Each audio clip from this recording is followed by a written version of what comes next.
শুভ সকাল বন্ধুরা। আজকের এই যে সকালে যা কাজকর্ম থাকে কাজকর্মগুলো করে নিলাম। ওইদিকে শঙ্কু গেছে স্কুলে, ছোটোটাকে এখনও তোলা হয়নি, তো ওকে তুলতে হবে। কিন্তু দিয়ে এই যে আমার পুজো আজকে সকাল সকাল দিয়ে দিলাম। পুজোর জোগাড় হয়ে গেছিলো আজকে তাড়াতাড়ি। আজ তাড়াতাড়ি এত গরমের মধ্যে তাড়াতাড়ি না পুজো দিলে আর সারাদিনে মানে এই দেবো করে করে সেই বিকেল হয়ে যায়, দুপুর হয়ে যায়। তার জন্য আজকে সকাল সকাল পুজোটাই দিয়ে দিলাম।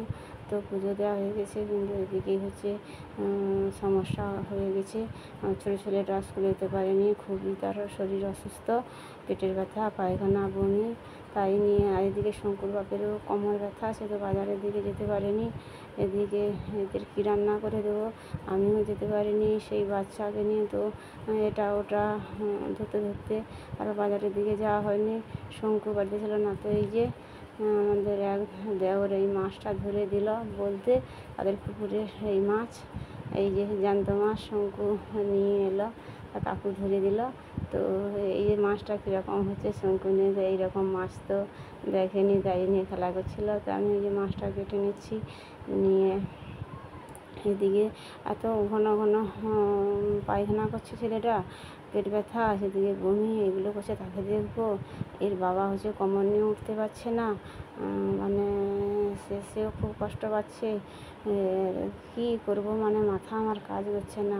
রান্না করতেও দেরি হয়ে গেল। এই যে মাছটা কেটে কোনো রকম করে ওদের জন্য রান্না করছি। তো আমার নিরামিষ রান্নাটা হয়ে গেছে। ওই মোচা চচ্চড়ি করেছি, মানে থোড়, কলা গাছের থোড়ে চচ্চড়ি করেছি, আর একটা নিরামিষ টক করেছি। আর এদিকে ওদের ওই যে এই থালকুনি পাতা দিয়ে কাঁচকলা, আলু আর মাছের ঝোল করেছি, আর ওই মাছের ঝাল করেছি। এইটুকু রান্না করেছি কোনো রকম। তো রান্না করে খাওয়া দাওয়া করে তারপরে বিকেলে ডাক্তার দেখাতে ছেলেটাকে নিয়ে এসে, এবং তার বাবাকেও ডাক্তার দেখানো হয়েছে। দিয়ে ডাক্তার দেখিয়ে আবার আমার ভাইয়ের মেয়ের বিয়ে, তাই ওই তার জন্য একটু ওই শাড়ি কিনতে দোকানে ঢুকেছিলাম। তো এটা আমাদের বাজার, এখানে সব কিছু আনতে আমাদের যেতে হয়।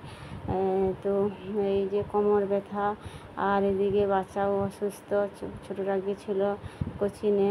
তো এই সব করে মোটামুটি সারাদিন যে কি ব্যস্তের মধ্যে গেল। তো এই যে ছোটোটাকে আবার খাইয়ে দিলাম, আর ওর বাবা গিয়েছিল আবার ওর ছোটো পিসির ঘরে ছাদ ঢালাই হবে দেখতে।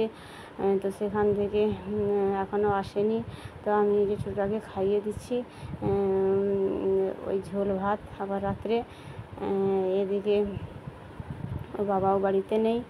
তো আজকের ভিডিওটা আর বেশি বড় করলাম না, এইটুকু। এই যে বাবা এত রাত্রে, এখন প্রায় 11:30 বাজে, এখন এলো। তো বন্ধুরা, ভিডিওটা এই পর্যন্ত। ভালো লাগলে লাইক সাবস্ক্রাইব করবেন, পাশে থাকবে। আর এসে এবার খেতে দিয়ে দেবো। আর এদিকে আমরা হচ্ছে ভাত ছিল দুপুরে, খাওয়া তো কারোর হয়নি, তাই জল ঢালা ভাত আর আলু ভাজা করেছি, সে তাই খাচ্ছি।